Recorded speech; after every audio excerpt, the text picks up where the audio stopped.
আপনাদের একটা অপশন দিলাম আজকে, রমজান মাসের 30 দিনে শুধু আরবিটা না, আমি বাংলা পর্যন্ত শেষ করব, এই সিদ্ধান্ত নিয়ে আপনি সময় বের করেন।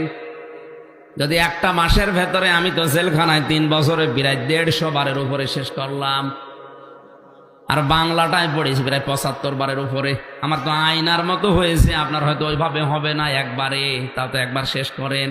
পুরা রমজানের পরে দেখবেন আপনাকে দিয়ে কেউ বেদাত আর শিরিক করাতে পারবে না। এটা ঔষধ, এটা একবার শেষ করে দেখেন। কেউ শিরিকের কথা বেদাতের কথা বললে আপনি এই ধরে ফেলবেন ডাক্তার দিয়ে। এই এটা তো মেলে না, আপনি জিকির করছেন মেলে না, দান করছেন তাও মেলে না। অনেকে দান করার পর আবার খোঁটা দিয়ে ফেলে। আপনার দান না করাই ভালো ছিল। তাহলে এই ঔষধ কোথায় আছে বলেন তো, আরো জোরে। তাহলে রমজান মাস কোরআন নাজিলের মাস, এ মাসে এটা